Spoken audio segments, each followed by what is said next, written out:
জাতীয় নাগরিক দিচ্ছেন নূর। আওয়ামী লীগ নিষিদ্ধের বিষয়ে যে বার্তা দিলেন প্রধান উপদেষ্টা।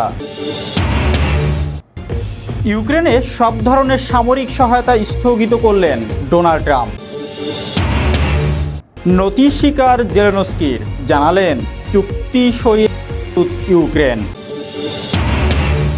এবং সর্বশেষ থাকছে ডোনাল্ড ট্রাম্পের পরিকল্পনা মোকাবেলায় আরব শীর্ষ কূটনৈতিকদের বৈঠক। এতক্ষণ সংবাদের প্রধান অংশগুলো শুনছিলেন, এখন বিস্তারিত সঙ্গে আছি আমি রাজিবুল ইসলাম। জাতীয় নাগরিক পার্টিতে যোগ দিচ্ছেন ভিপি নূর।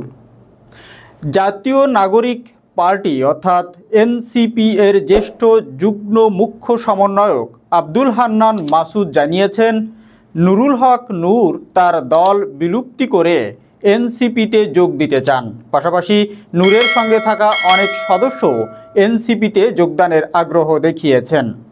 মাসুদ বলেন, এনসিপি গুণগত মানের দিকে নজর দিচ্ছে, সংখ্যা নয়। যদিও নুরুল হকের দল ভেঙে আসার বিষয়ে কিছু দ্বিধা রয়েছে, ভবিষ্যতে একসঙ্গে কাজ করার সম্ভাবনা রয়েছে, তবে তিনি অভিযোগ করেন নুরুল হক মিডিয়ায় এসে ব্যক্তিগত আক্রমণ করেছেন, যা রাজনৈতিক শিষ্টাচার পরিপন্থী। এ বিষয়ে আলোচনা চলছে এবং নূর চাইলে সহজেই এনসিপিতে যোগ দিতে পারেন বা এনসিপিও তার দলে যেতে পারে। পিরোজপুর জেলা প্রশাসকের গাড়ি সরবরাহের বিষয়ে মাসুদ বলেন, এটা সঠিকভাবে হয়নি এবং তারা জাতির কাছে দুঃখ প্রকাশ করেছেন। নতুন রাজনৈতিক দল হিসাবে এই ধরনের পরিস্থিতি বিব্রতকর হলেও সংশ্লিষ্টদের উপযুক্ত কারণ দর্শানোর নোটিশ দেওয়া হবে। আওয়ামী লীগ নিষিদ্ধের বিষয়ে যে বার্তা দিলেন উপদেষ্টা। আওয়ামী লীগ এর সভাপতি শেখ হাসিনা সহ শীর্ষ নেতাদের বিরুদ্ধে গণহত্যার অভিযোগ উঠেছে, বিশেষ করে জুলাই আগস্ট ছাত্র জনতার উপর গুলিবর্ষণের ঘটনায়। এ নিয়ে ব্যাপক জনক্ষোভ তৈরি হয়, যার ফলে 5ই আগস্ট আওয়ামী লীগ সরকারের পতন ঘটে এবং শেখ হাসিনা ভারতে পালিয়ে যান। এরপর থেকে বিভিন্ন সংগঠন, বিশেষ করে বৈষম্য বিরোধী ছাত্র আন্দোলন আওয়ামী লীগের রাজনীতি নিষিদ্ধের দাবি জানিয়ে আসছে। ইতোমধ্যে ছাত্রলীগকে সন্ত্রাস বিরোধী আইনের আওতায় নিষিদ্ধ করা হয়েছে, তবে আওয়ামী লীগের ব্যাপারে সরকার এখনও কোনো সিদ্ধান্ত নেয়নি। এ বিষয়ে অন্তর্বর্তী সরকারের প্রধান উপদেষ্টা অধ্যাপক মোহাম্মদ ইউনুস তিনি বিবিসিকে দেওয়া এক সাক্ষাৎকারে বলেছেন, দেশের সব নাগরিকের সমান অধিকার রয়েছে, তবে অপরাধ করলে বিচার হওয়া উচিত। আওয়ামী লীগ নিষিদ্ধ হবে কি না সে বিষয়ে তিনি ঐক্যমত্যের উপর গুরুত্ব দেন, তবে রাজনৈতিক দলগুলোর মধ্যে এ বিষয়ে একমত হওয়ার অভাব রয়েছে, যা নিষেধাজ্ঞা প্রশ্নে অনিশ্চয়তা তৈরি করেছে। ইউক্রেনে সব ধরনের সামরিক সহায়তা স্থগিত করলেন ডোনাল্ড ট্রাম্প। যুক্তরাষ্ট্র ইউক্রেনের সব ধরনের সামরিক সহায়তা স্থগিত করেছে বলে হোয়াইট হাউস নিশ্চিত করেছে। প্রেসিডেন্ট ডোনাল্ড ট্রাম্প ও ইউক্রেনীয় প্রেসিডেন্ট ভ্লাদিমির জেলেনস্কির মধ্যে উত্তপ্ত বাক্য বিতণ্ডার পর এই সিদ্ধান্ত নেওয়া হয়। ট্রাম্প ইউক্রেনের প্রতি মার্কিন সহায়তা পুনর্মূল্যায়নের ঘোষণা দিয়ে বলেছেন, শান্তি অর্জনে সহযোগীদের প্রতিশ্রুতিবদ্ধ হতে হবে। 3 বছর আগে রাশিয়ার আগ্রাসন শুরুর পর যুক্তরাষ্ট্র ইউক্রেনের প্রধান অস্ত্র সরবরাহকারী ছিল, তবে সম্প্রতি ট্রাম্প জেলেনস্কির একটি মন্তব্যের সমালোচনা করেন, যেখানে তিনি বলেছিলেন যে রাশিয়ার সঙ্গে যুদ্ধের সমাপ্তি খুব দূরে।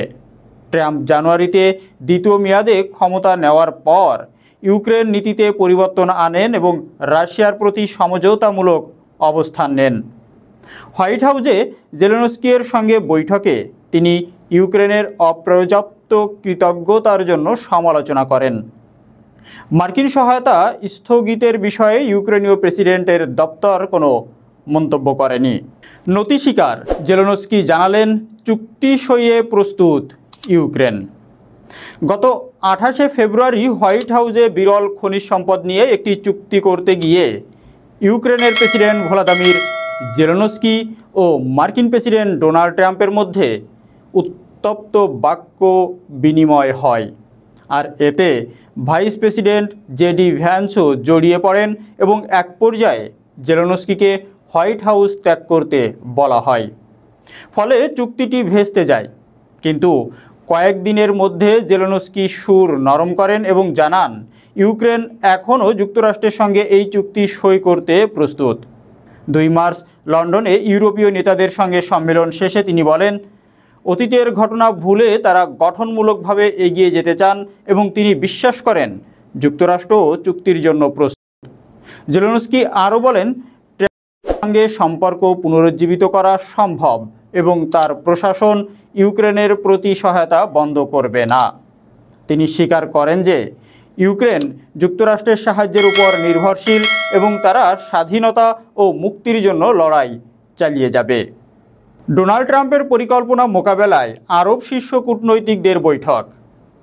কায়রোতে আরব পররাষ্ট্রমন্ত্রীরা এক বৈঠকে মিলিত হয়ে মার্কিন প্রেসিডেন্ট ডোনাল্ড ট্রাম্পের গাজা দখল ও ফিলিস্তিনিদের উচ্ছেদের পরিকল্পনার বিরুদ্ধে করণীয় নির্ধারণে আলোচনা করেন। আরব লীগের এক সূত্র জানায়, মন্ত্রীরা গাজা পুনর্গঠনের একটি পরিকল্পনা নিয়ে আলোচনা করেন যা 24 লাখ ফিলিস্তিনিকে উচ্ছেদ না করেই বাস্তবায়নের উদ্যোগ নেওয়া হবে। বৈঠকটি গণমাধ্যমের জন্য উন্মুক্ত ছিল না এবং আলোচ্য পরিকল্পনাটি মঙ্গলবার আরব নেতাদের সম্মেলনে অনুমোদনের জন্য উপস্থাপন করা হবে। মিশরের পররাষ্ট্রমন্ত্রী বাদর আবদেল আত্তি বিভিন্ন আরব দেশের শীর্ষ কূটনৈতিকদের সঙ্গে পৃথক বৈঠকে গাজা পুনর্গঠনের প্রাথমিক পুনরুদ্ধার প্রকল্প এগিয়ে নেওয়ার আহ্বান জানান। ট্রাম্পের পরিকল্পনা, যেখানে তিনি গাজাকে মধ্যপ্রাচ্যের রিভিয়েরা বানানোর এবং ফিলিস্তিনিদের মিশর ও জর্দানে স্থানান্তরের কথা বলছেন, বিশ্বব্যাপী নিন্দার মুখে পড়েছে সেই পরিকল্পনা। আরব দেশগুলোর ঐক্যবদ্ধভাবে এর বিরোধিতা করছে। তবে ট্রাম্প তার অবস্থান কিছুটা নরম করে বলছেন, তিনি কাউকে পরিকল্পনা মানতে বাধ্য করবেন না, বরং কেবল সুপারিশ করবেন।